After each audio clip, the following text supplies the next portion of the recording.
ನಮಸ್ಕಾರ ವೀಕ್ಷಕರೇ, Roopa's kitchen and ನೇಚರ್ಗೆ ಸ್ವಾಗತ. ನಾನು ಹುಣಸಿಕಾಯಿ ಚಟ್ನಿನ ಹೆಂಗೆ ಮಾಡೋದು ಅಂತೇಳಿ ಈ ವಿಡಿಯೋದೊಳಗೆ ತೋರಿಸ್ಕೊಡ್ತೇನಂತ. ಈಗ ನಾನು ನಾರೆಲ್ಲ ತೆಗೆದುಬಿಡ್ತೇನೆ ನೋಡಿರಿ.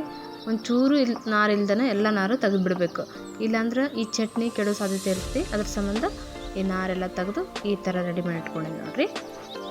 ಈಗ ಈ ಹುಣಸಿಕಾಯಿನ ನಾನು ಈ ಕುಟ್ಟೋ ಕಲ್ಲನ್ನ ಹಾಕಿ ಒಂಚೂರು ಕುಟ್ಟಿಟ್ಕೊತೀನಿ. ನಾನು ಡೈರೆಕ್ಟಾಗಿ ಮಿಕ್ಸಿಗೆ ಹಾಕೋಕತ್ತಿಲ್ಲ, ಸ್ವಲ್ಪ ಕುಟ್ಟಿನ ಮಿಕ್ಸಿಗೆ ಹಾಕೋತೀನಿ ನೋಡಿರಿ. ಸ್ವಲ್ಪ ಸಣ್ಣ ಆಗೋಮಟ ಕುಟ್ಕೊರಿ ನೋಡಿರಿ. ಇಷ್ಟು ಸಣ್ಣ ಆದ್ರೆ ಸಾಕು.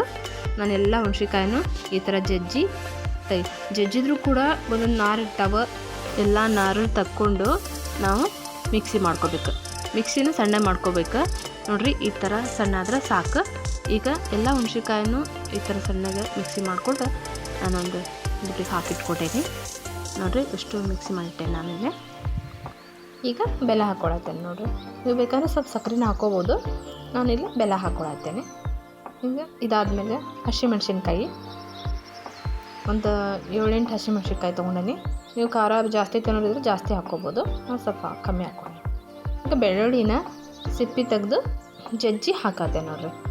2 ಟೀ ಸ್ಪೂನಷ್ಟು ಅರಿಶಿನ ಪುಡಿ ತೊಗೊಂಡೇನಿ ನೋಡಿರಿ. ಈಗ ಉಪ್ಪು ಹಾಕೋತೇನೆ ನೋಡಿರಿ. ಅದು ರುಚಿಗೆ ಎಷ್ಟು ಬೇಕು ನೋಡಿ ಅಷ್ಟು ಹಾಕೋರಿ ಉಪ್ಪನ್ನ. ಅದು ಹುಳಿ ಸ್ವಲ್ಪ ಜಾಸ್ತಿ ಇರುತ್ತೆ, ನಾನು ಜಾಸ್ತಿ ಉಪ್ಪು ಹಾಕ್ಕೊಳತ್ತೇನೆ. ಈಗ 1 ಟೀ ಸ್ಪೂನಷ್ಟು ಜೀರಿಗೆ ತೊಗೊಂಡೇನೆ. ಹಾಗೆ ಅರ್ಧ ಟೀ ಸ್ಪೂನಷ್ಟು ಮೆಂತ್ಯಕಾಳು, ನೀವು ಹುರಿದಾದ್ರೂ ಹಾಕ್ಬೋದು, ಇಲ್ಲ ಹಸಿದಾದರೂ ಹಾಕ್ಬೋದು ನೋಡಿರಿ. ಇಷ್ಟೆಲ್ಲ ಹಾಕೊಂಡ್ಮೇಲೆ ನಾನು ಇದನ್ನ ಇನ್ನೊಂದ್ಸರಿ ಮಿಕ್ಸಿ ಮಾಡ್ಕೊಂಡ್ಬರ್ತೇನೆ ನೋಡಿರಿ. ಇಷ್ಟು ಸಣ್ಣ ಆದ್ರೆ ಸಾಕ್ರಿ. ಒಂದು ಪ್ಲೇಟಿಗೆ ತೆಗೆದಿಟ್ಕೊಂಡ್ಬಿಡೋಣಂತ. ಇದೆಲ್ಲನೂ ಇನ್ನೊಂದ್ಸರಿ ಅಷ್ಟು ಮಿಕ್ಸಿ ಮಾಡಿಕೊಂಡು ತೆಗೆದಿಟ್ಬಿಟ್ಟೆ ನೋಡಿರಿ. ಈಗ ಒಂದು ಪ್ಯಾನ್ ಬಿಸಿ ಮಾಡೋಕ್ಕಿಟ್ಟೇನಿ. ಪ್ಯಾನ್ಗೆ ಆದಮೇಲೆ ಸ್ವಲ್ಪ ಎಣ್ಣೆ ಹಾಕ್ಕೊಂಡು ಅದಕ್ಕೆ ಸಾಸಿವೆ ಮತ್ತು ಜೀರಿಗೆ, ಬೆಳ್ಳುಳ್ಳಿ ಬೇಕಂದ್ರೆ ಬೆಳ್ಳುಳ್ಳಿ ಹಾಕ್ಕೋಬೋದು. ನಾನು ಬೆಳ್ಳುಳ್ಳಿ ಸ್ವಲ್ಪ ಹಾಕೀನಿ, ಕರಿಬೇವು ಹಾಕ್ಕೊಂಡೇನಿ. ಹಿಂಗೆ ಹಾಕ್ಕೋಬೇಕು. ಹಿಂಗನ್ನ ಒಂದು 2 ಟೀ ಸ್ಪೂನಷ್ಟು ಹಾಕ್ಕೊಂಡ್ರೂ ಅಡ್ಡಿನೇ ಇಲ್ಲ. ಯಾಕಂದ್ರೆ ಉಪ್ಪಿನಕಾಯಿ ಚಟ್ನಿಗೆಲ್ಲ ಹಿಂಗಿದ್ರೂ ಕೆಡೋದಿಲ್ಲ ಉಪ್ಪಿನಕಾಯಿ ಚಟ್ನಿ.